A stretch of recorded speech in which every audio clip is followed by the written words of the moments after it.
Good evening. Welcome back to Books and Books in Coral Gables. For those of you out there in internet land, thanks for staying tuned. Quick comment about that. At any time during the presentation, if you'd like to purchase a copy of Amoremiobello, you can just call the number on your screen.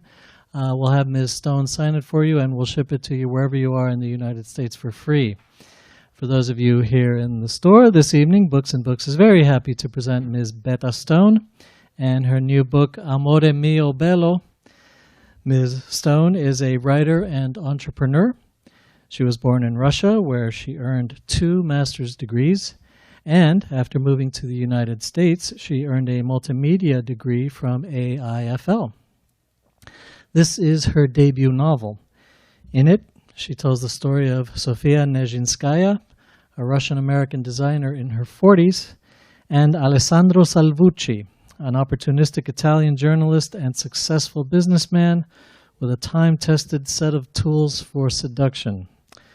Despite many differences, including geography, they begin a committed relationship, but it is not yet the happily ever after that Sofia imagined.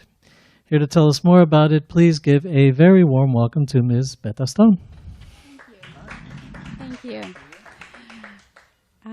Everybody asking me, why Betta Stone? Why not Natasha Shidlovskaya? Because so many times, I'm calling to the bank, said, hi, what's your name? Shidlovskaya. Okay, never mind. So I decided to take a pen name, which is easily to pronounce. Also, one day I remember, oh, thank you so much. One day I remember I bought a book of a new African writer, and his name was Clarice Ratsifandriha Manan. I thought, oh my God, this nobody can pronounce. So Shidlovskaya probably would be a nice way to change for something easier to American readers. However, in the book is telling about a lot of different people from all over the world. Russians, American, Italian, Indians, Chinese, and you name it. And what? Japanese. Yes, Japanese, exactly. So it's very international book setting as about different people, different characters, and it's also the book about different places. However, the main character is a kind of opportunistic journalist, exactly like Guy de Maupassant wrote Bellamy. Probably everybody knows about it. And this kind of, the story without like rapid sujet, when the action after action after action, it's more like about relationship, more about setups of minds, and more about love, of course, love and betrayal, and a lot of ways how the love find the way in and way out. So, however, I don't want to tell you exactly what book about. If we have time, unfortunately, in this traffic, I lost all my time to introduce the book. But if we have time, maybe I read some paragraph from the book. But basically, it's not about what exactly book is about. I would like to talk about what inspired me to write the book. What exactly in the life made me to write the book, because I think everybody of us could be a writer. Everybody could find an inspiration in everyday life, or in some special event, or in traveling, for instance. Because when you travel to other places, to other countries, definitely you're finding new characters that you never met before. May I have some water, please? Yes? So, definitely you have a lot of, a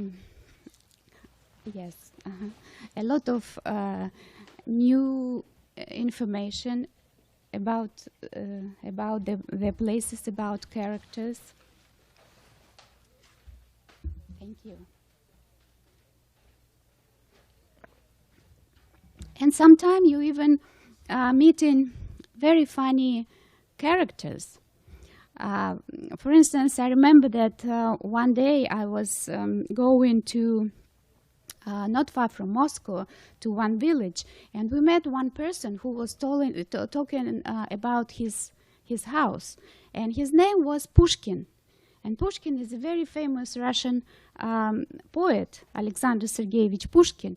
So his name was also Pushkin, and he was very, very funny guy, because every time when he was talking about timing, let's say he said, "Oh, we built this house 35 years ago, but 2 days ago we have a problem here. In 2 hours." In 2 hours, I have a meeting, and I was born in 1957. So wherever he was talking about some numbers, he was looking in the watches. You know, it was so funny. So, for instance, this also came as inspiration for me, and it came basically in one of my short story. This guy. And then, for instance, in the book also, I incorporate one incredible meeting with 2 very important men in my life. One was Swami Bua, who was my yoga teacher. He was 126 years old when he moved out from New York, when he used to live 40 years. And he moved out from New York and finally back to India, and then he died there like in 2 years. And he was not only incredible teacher, he was incredible person with his own story of life. He was born disabled, and he couldn't move until 10 years old. And then at 10 years old he died. And you know, like in India, they put him on fire to burn the body. And all of a sudden, the body started to move. Everybody ran away from fear, and one yogi was passing by, and he saw that, and he said, "Okay, I took this boy with me," because his parents said that they didn't want him anymore. So he took this boy, 10 years old boy, disabled. And then Swami Bua became one of the most important yogi. First of all, he had this kind of cutting of the tongue that I never saw it in my life, but it says that it's very, very people can do to get Amrit important. It says Amrit, something that we have in this chakra that coming down like nectar, Amrit nectar, that hold you healthy, and even the snake will bite you, you will not die. So, and at his age, 120 something, when I met him, he was like a child, and if anybody asking him, "Swami Bua, can you show your tongue?" He was showing, like, yeah, look, look at me, it's like that.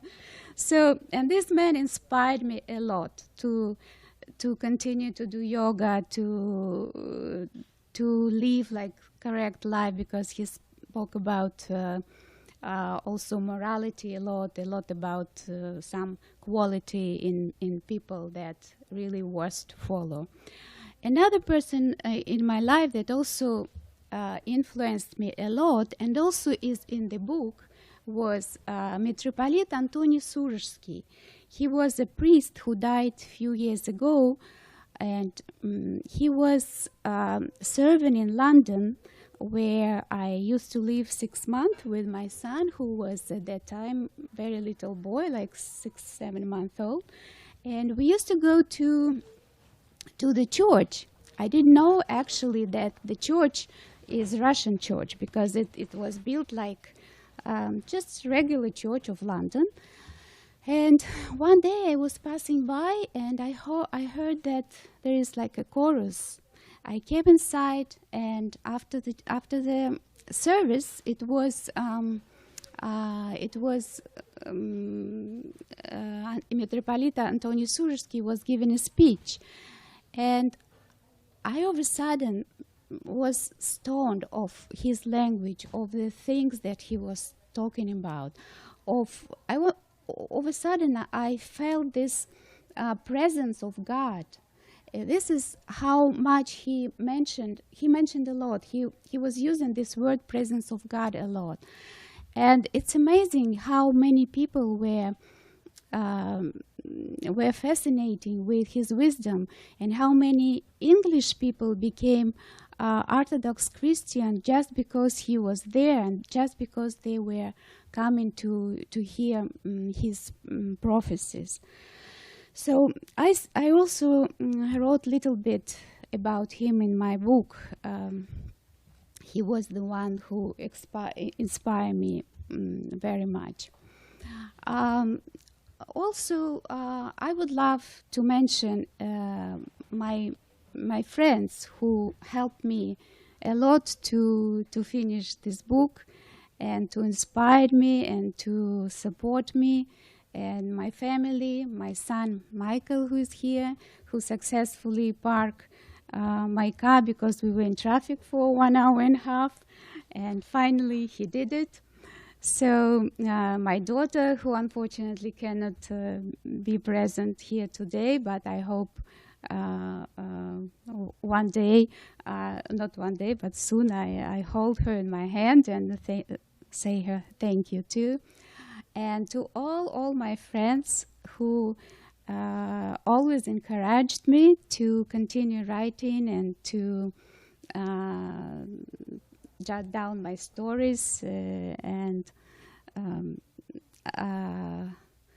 who come here and who couldn't come here today. But I hope we will be I will be having the inspiration more and more in my life.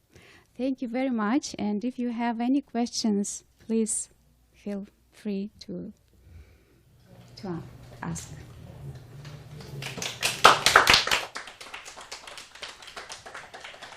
I'm sorry, this is my first time, and I know that fear of public speaking is like fear of death, so I'm kind of feeling like I'm dying now.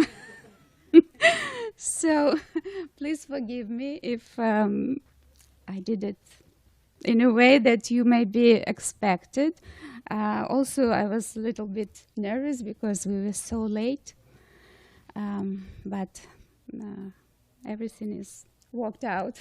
We have plenty of time for questions and comments from the audience, please. If anyone has questions about her experience writing it, or her inspiration, or about the story. Yeah.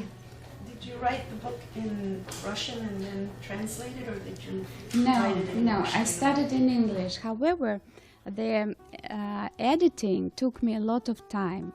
I wrote the story, but editing took much, much longer. And it is interesting that now I'm writing the second book.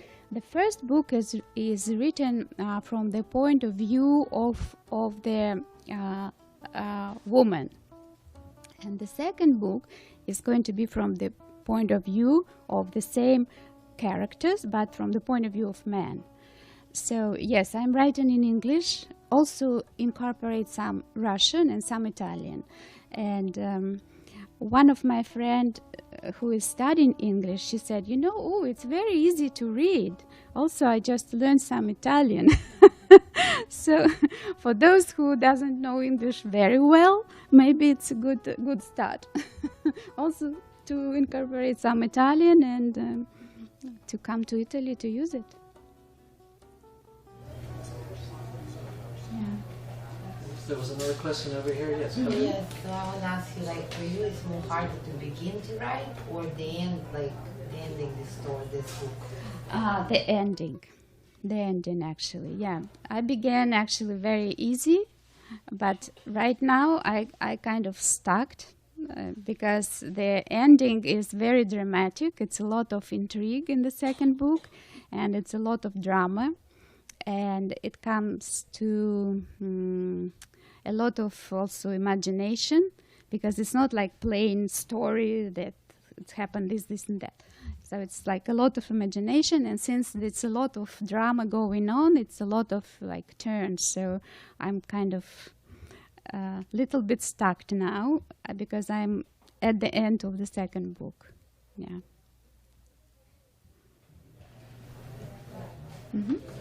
So you started writing notes. Did you always know it would be a book, or did you start writing notes for your own therapy, your own resolution? I used to write a lot of stories before. I was writing short stories. I have a bunch of short stories actually, and for instance, I wrote a lot of stories about dogs, because I used to find dogs in the street, to make them look good, and then to to give them to somebody in Moscow, and cats too, by the way. So, and since when you start doing something, doesn't matter what you start doing, you always like going in some interesting situation, in some interesting people who are involving in the same process, right? So when I was doing that, I started to write it down, because it was a lot of very, very funny things that happened meanwhile. And I started to write them down. So I have a lot of short stories. It's not really that I knew that it is a book. I just wrote it and I just put it aside. So maybe one day I make a book of short stories as well. As far as for this particular book, I basically it came out from some ideas that I had already, and basically it came from some little story that, I would say I wrote for myself, maybe therapeutically, as you said, maybe as probably incorporate later in something. Yeah. So because I have already a bunch of different stories that I incorporate in this particular book. Yes? What was your favorite part in the book? My favorite part of the book actually is about the man that I just mentioned, Metropolitan Antoni Sursky, though it has nothing to do with the book at all.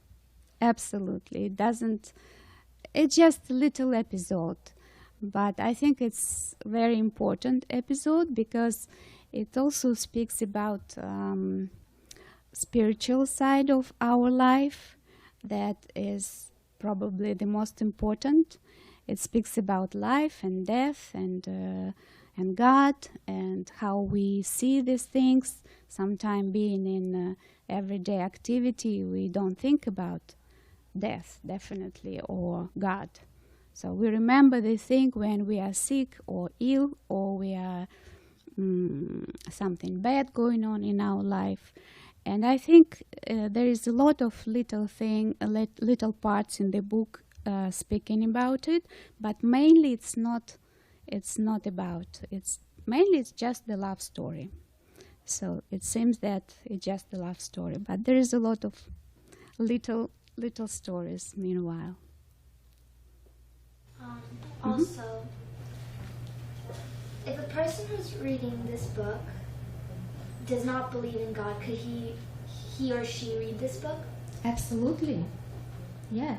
It's not the book about God at all. It's about love between men and women. So it's just very, how to say it, more wide than just about God. It's not about God at all. You said about what is my favorite episode. It was like in little episode. Mm-hmm. So when you finished the book and the book cover was complete and you saw it in print for the first time, like what did it feel like to be officially a published author and to have that beautiful piece of work that you created? How did it make you feel? I don't know. This is a great question. This period that started from when I put like the end, actually it's to be continued, it's not the end, like the end for the first book. And it took me a lot to make editing. And I was going back and forth with editors. I changed a lot of editors, and it was not going right. And then finally, I found a solution. Then it came to the cover design. And during all this process, I already feeling that the book is kind of printed. So when it's finally printed, I thought, wow, it happened.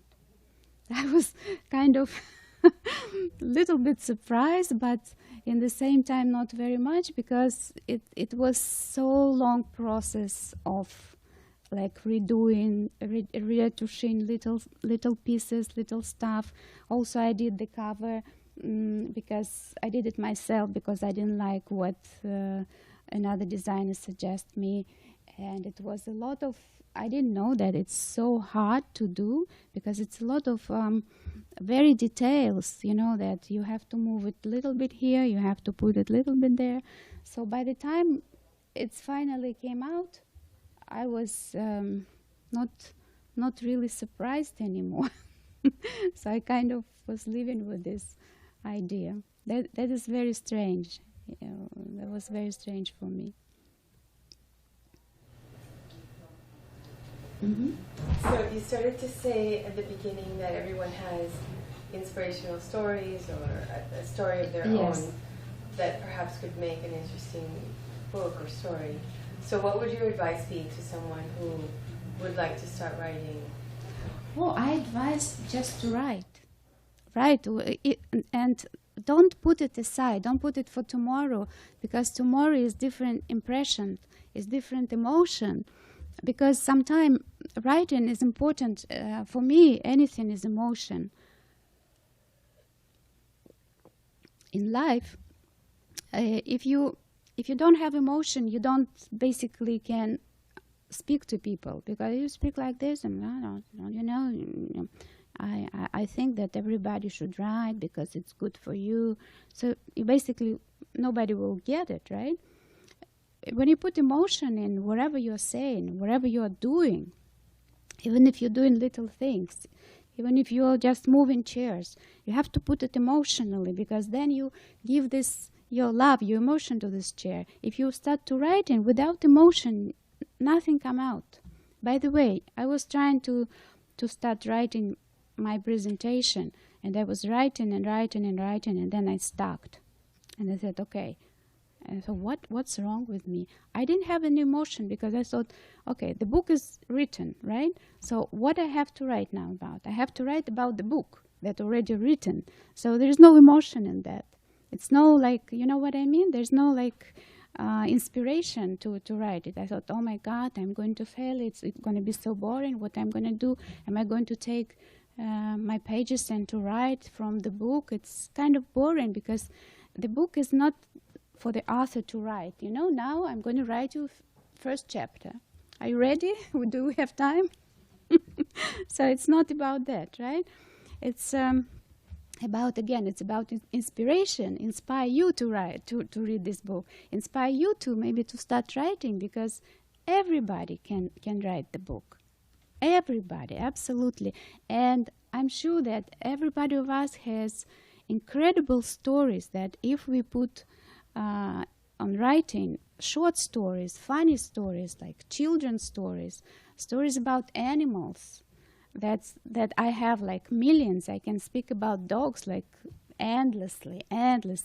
If we have time, I can speak all night today, because I love dogs. It gives me inspiration wherever I do for them, because they are so helpless. I mean about homeless dogs, not I love everybody, but homeless dog I'm speaking. And I used to have so many funny stories, so I really put it on writing.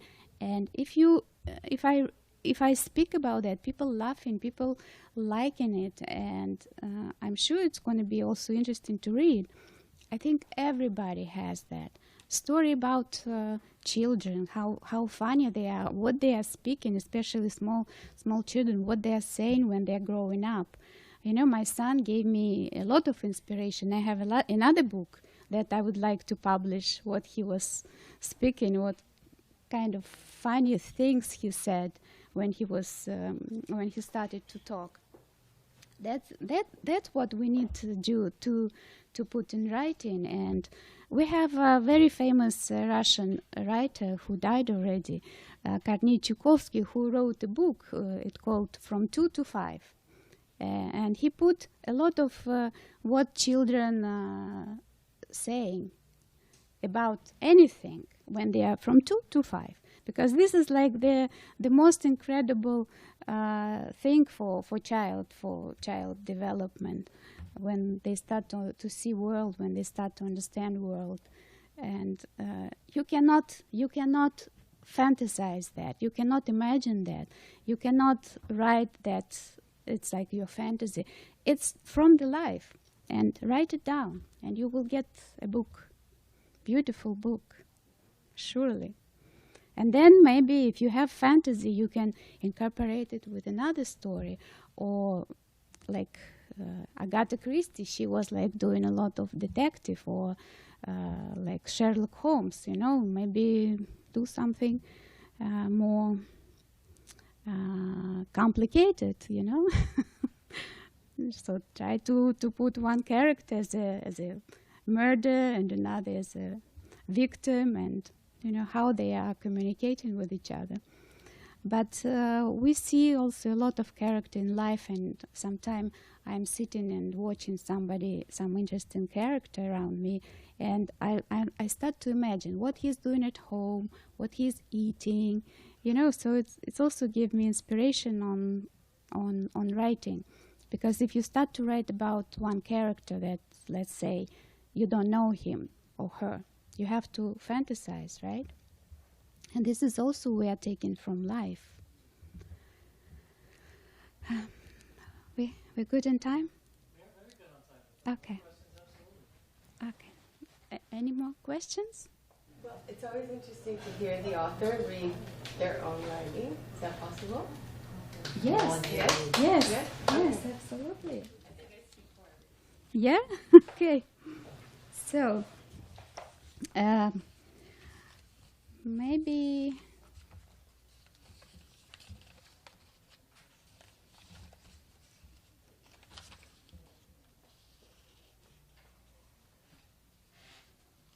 okay. This is a little. I forgot my glasses. You know. I forgot my glasses because I was in a hurry and we were in traffic. So, does anybody has glasses? No? Plus? Any plus, because, yeah? You can try hers, if not, maybe I could get something. Minus? Oh, minus, no, I would not read anything. Okay, this is a little story about the lady who was very famous actress. This is partially true story. She was as much important as Sophie Loren, or she was in a lot of movies during the time of white telephones. It's this time calls during fascist era, white telephones era, when Mussolini introduced their artists to build beautiful buildings. If you know, in Rome there is a lot of actually very, very nice architectural buildings that used to build during Mussolini era, that's still functioning, that's still beautiful, that's still very, very nice. Actually, after Mussolini, architecture in Italy, I think, died, because that was like the last the last attempt to follow after Roman architecture. This is plus. Oh, yes, thank you. Yes, much better. So, Lucia, it's not her real name, of course. She was an actress, one of these very, very famous actors. And at her feet was the world. She was living in a beautiful apartment near Colosseum with a beautiful terrace, with a beautiful fireplace. And that happened that she ended up in the nursing home. And she, the lady who has anything in the world that she wanted during this period of time when people were starving after, for instance, World War II. She was like flourishing and having everything that can imagine in her life. Beautiful jewelry and beautiful apartment and men at her feet and you name it. And she ended up in the nursing home. So this is like a part of one of the part of the book. Despite Sophie is the main character. Despite Sophie's injured knee, the Rome visit continued. The next day they went to visit his auntie Lucia. Lucia was one of the most famous divas of the period of so-called cinema of white telephone, a symbol of bourgeois wealth and middle-class melodramas. Separated from reality and intended to promote a good image of Italy, a rigid class hierarchy, and respect for authority. The fascist era left an interesting film history, a strange mix of propaganda, innovation, elegance, and charm. Lucia was very famous, a diva, a furana of Gino Lollobrigida, Lorena Saresi, and Claudio Cardinali. A lot of men were ready to put everything at her feet. However, she was happily married to her husband and loved him deeply until his death. She didn't have children, and life halted for her after her husband passed away. The car entered the ground of the nursing home.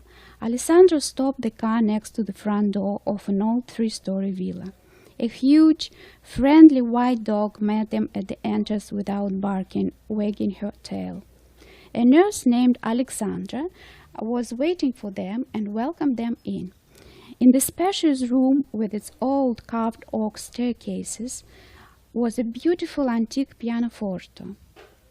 An antique picture on the top of it showed the harbor of Naples under the twilight of the moon and a young half-naked couple embracing in a passionate kiss.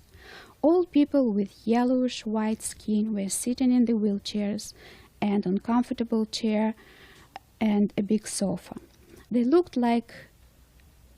at the visitors silently with empty eyes and an expression on the face that suggested the influence of powerful tranquilizers.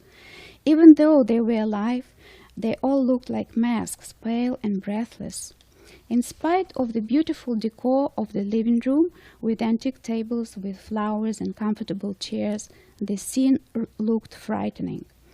Alessandra invited them to the room of Auntie Lucia. It was a small room on the first floor that was fitted only with a bed with a green iron base and a small antique chest of the drawers, with an antique mirror on top, pieces that were probably brought from her home. Auntie Lucia was lying with her head on the pillow in a deep sleep. Her toothless mouth was wide open, and she breathed hard and loud.